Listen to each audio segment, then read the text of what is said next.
أعوذ بالله من الشيطان الرجيم. بسم الله الرحمن الرحيم.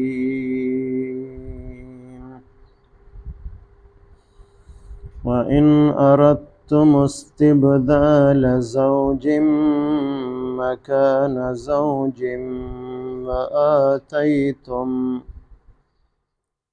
وآتيتم إحداهن قنطارا فلا تأخذوا منه شيئا أتأخذونه بهتانا وإثما مبينا وكيف تأخذونه وقد أفضى بعضكم إلى بعض وأخذن منكم ميثاقا غليظا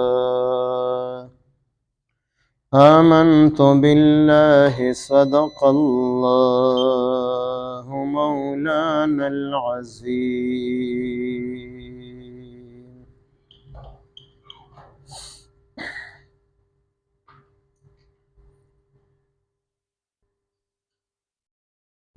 سورة نساء سلورم پارا آیات نمبر 20-21. دنه مخکې چې کوم آیاتونه مبارک تیر شو په هغې کې د جاهلیت د زمانې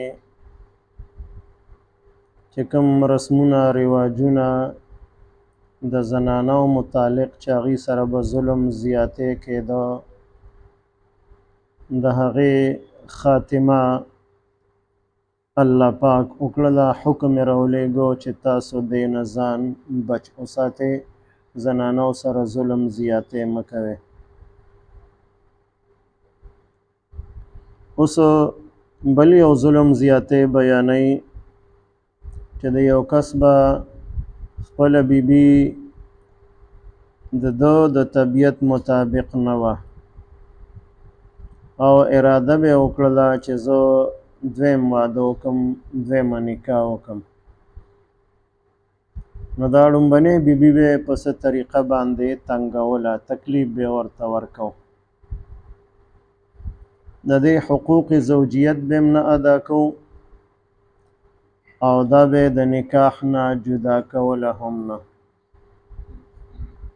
چې دا تنګه شي چې کوم مهر یې اخیستی دی چې هغه واپس کړي، یا کم مال په تحفو تحایفو کې دې ته ملو شوی د خاوند د طرف نه یا د خاوند د خاندان د طرف نه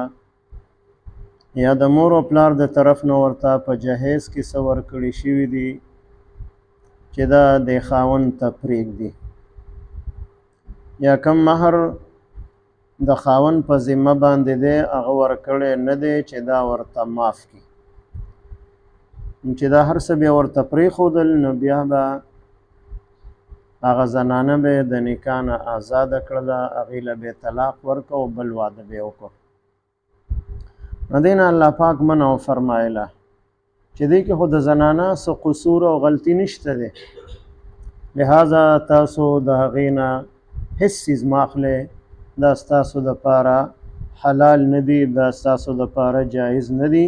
که تاسو هر څومره مال ورکړی دی په مهر کې یا په تحفو تحایفو کې نو هغه ترې تاسو واپس مه اخلئ، ځکه د دا واپس اخیستل داسې دي لکه چې تاسو په دې خپله بیبي باندې بهتان او الزام لګوئ. که یو سړی ښځې له طلاق ورکړي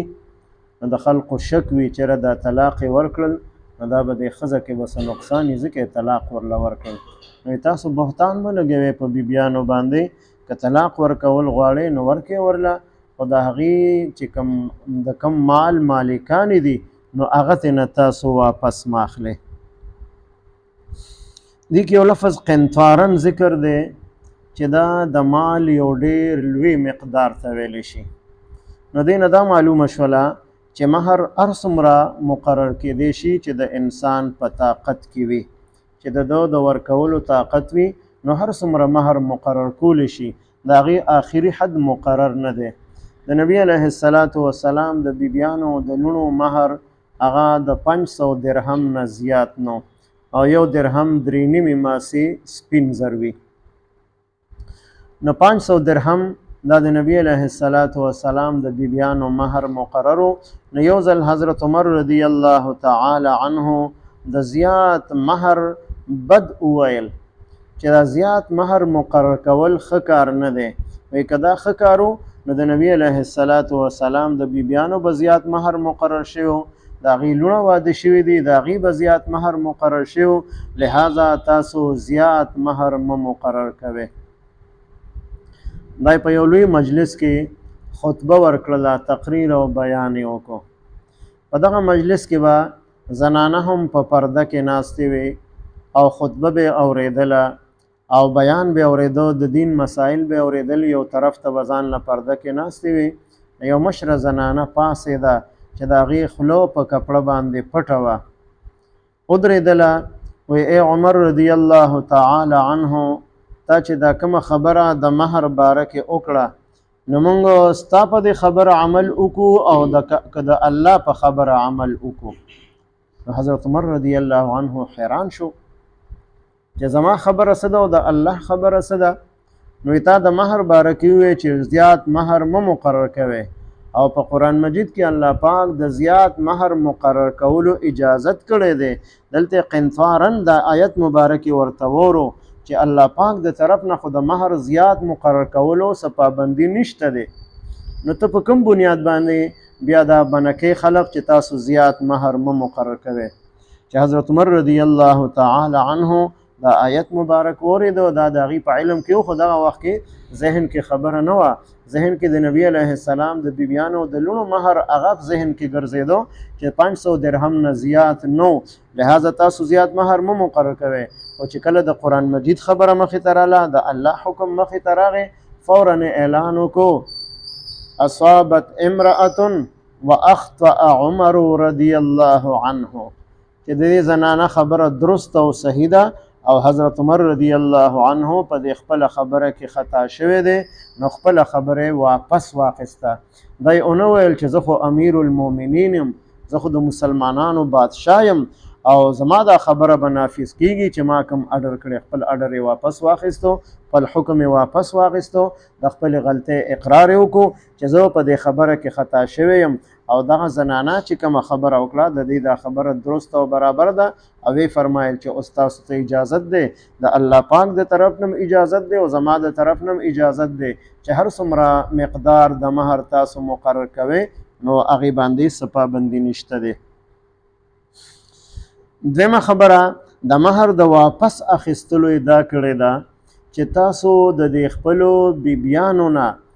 تاسو فایده حاصله کړې ده، تاسو یو بل سره بې حجابه او بې پردې یو ځای شوي یې، نو دا مهر د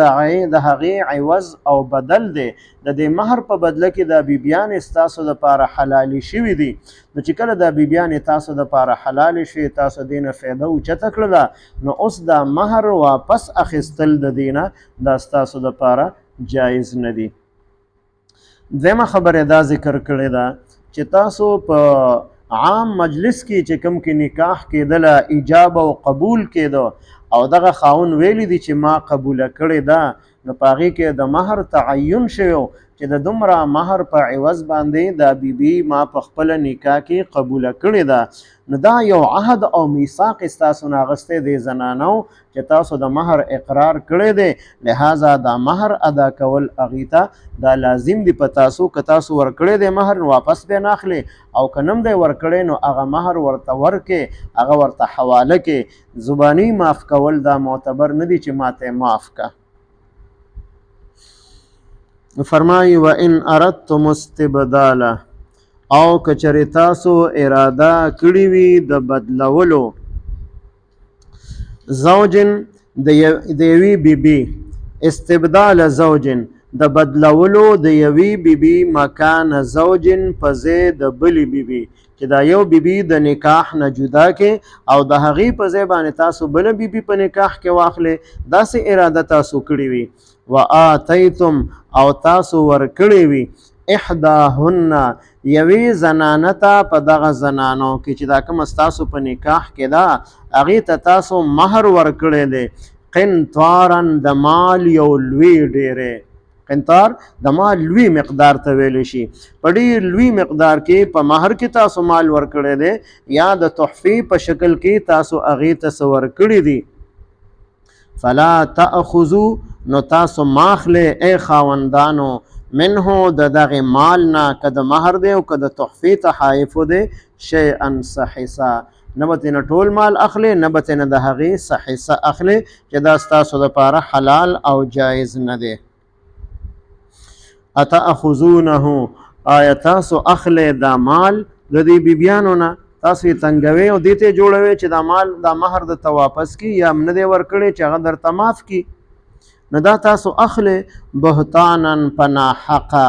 چې تاسو پې بهتان ولګوئ، الزام پې ولګوئ چې دا د دې خاوند نافرمانه ده یا دې څه د بې حیایۍ کار کړی دی ځکه ځینې دا خاوند مهر واپس اخلي او د نکاح نه جدا کوي. و اسما مبینا او په ښکاره ګناه سره دا په هغې باندې بهتان لګول دي، دا ښکاره ګناه ده، دا ناحق کار دی ستاسو دپاره، لہذا د هغې نه د تحفې په شکل کې هم څه ورکړي دي او که مهر کې هم ورکړي دي نو هغه ترېنه ماخلې مه ترېنه د هغې څه حصه واخلې. وکیف تأخذونه او څنګه رنګې به تاسو اخلې دا مال د مهر یا د تحفې تحایفو. وقد افضا او یقینا چې بې پردې یو ځای شوي دي بعضکم بعضې په تاسو کې الی بعض د بعضې سره، یعنې ښځه خاوند بې پردې د یو بل سره یو ځای شوي دي، نو دا مهر خو عوض هم د دغې خبرې دی چې دا مهر په عوض کې د هغې په بدل کې دا بیبي تاسو دپاره حلاله ده، هغې تاسو ته ځان سپارلی دی، ځان یې حواله کړی دی، نو اوس دغه مهر واپس اخیستل دا ستاسو دپاره جایز نه دي. واخذنا منکم واخذنا او دې زنانو اخستې ده منکم ستاسو نه میثاقا وعده غلیظا کلکه او مضبوطه چې تاسو کوم ایجاب او قبول کړی دی په هغې کې د مهر ذکر شوی دی، نو دا مهر تاسو اقرار کړی دی، وعده هم کړې ده د دې بیبي سره چې دا ستا حق دی، دا به تا ته زه درکومه، نو لهذا دغه مهر د هغې د طرف نه معاف کول چې تاسو یې معافې که راته پرېږده راته یا یې واپس راکړه یا ورله نه ورکوې تاسو مهر یا یې واپس اخلې، نو دا ټولې خبرې ستاسو دپاره ناجایز او حرام دي. البته که غلطي د بیبي د طرف نه هغه نافرمانه هغه د بې حیایۍ څه کار کوي، د خاوند خدمت نه کوي، د هغې نافرماني کوي او خاوند د هغې نه رضا او خوشحاله نه دی، نو که بیا د هغې نه مهر واپس اخلي یا یې معاف کوي چې مهر یې نه دی ورکړی، نو دا دې ته خلع ویلی شي، نو دا ښځه به ورته وایي زه تا ته دا مهر واپس در کومه یا که مهر تا ما ته نه دی راکړی هغه درته معاف کومه خو ما د نکاح نه آزاده که. نو د خاوند رضامندي پکې شرط دی، که خاوند په دې باندې راضي او خوشحالی نو خاوند به آزاده کړي، نو دغه مهر چې په دغه صورت کې په خلع کې واپس اخیستی شي یا که نه دی ورکړی نو معاف کولی شي په هغې باندې. دې نه علاوه که د ښځې څه غلطي نشته دی، غلطي د خاوند د طرف نه ده، نو بیا د هغې نه مهر واپس اخیستل یا په هغې معاف کول یا نور څه د هغې نه اخیستل دا د خاوند دپاره ناروا او حرام دي. وان اردتم استبدالا او که چېرې تاسو اراده کړې وي د بدلولو زوجن د یوې بیبي مکان زوجن په ځای د بلې بیبي، وآتیتم او تاسو ورکړې وي احداهن یوې زنانه ته په دغه زنانو کې چې ستاسو په نکاح کې ده مهر هم ورته ورکړی دی قنطارا د مال یو لوی ډیری یو لوی مقدار د مال تاسو ورکړی دی، که هغه په نقد کې شکل کې، که هغه زیوراتو کې، که هغه د جایداد په شکل کې، که هر شکل کې وي تاسو ورله څه ورکړي دي. فلا تأخذوا منه شیئا نو تاسو ماخلې د هغې مال نه څه حصه د هغې. اتأخذونه آیا تاسو اخلې دغه مال د مهر بهتانا پنا حقا و اثما مبینا او پخکار گنا سرا وکیف تأخذونه او سرنگ با اخلی تاسو دا مال د دی بیبیانونا وقد افضوا یقینا چې بے پردی یوزے شوی دی بعضکم بعض پتاسو کې الی بعض د بعض سراین خز خاون بے پردی یو بل سم خامخ شوی دی واخذنا منکم او اخست د زنانه استاسونا میثاقا غلیظا کلک او مضبوطه وعده اللهم صل على سيدنا محمد وعلى آل سيدنا ومولانا محمد مبارك وسلم رب اجعلني مقيم الصلاة ومن ذريتي ربنا وتقبل دعاء ربنا اغفر لي ولوالدي وللمؤمنين يوم يقوم الحساب ربنا اغفر لنا ولإخواننا الذين سبقونا بالإيمان ولا تجعل في قلوبنا غلا للذين آمنوا ربنا إنك رؤوف رحيم ربنا هب لنا من أزواجنا وذرياتنا قرة أعين واجعلنا للمتقين إماما وصلى الله تعالى على خير خلقه محمد وعلى آله وأصحابه أجمعين آمين.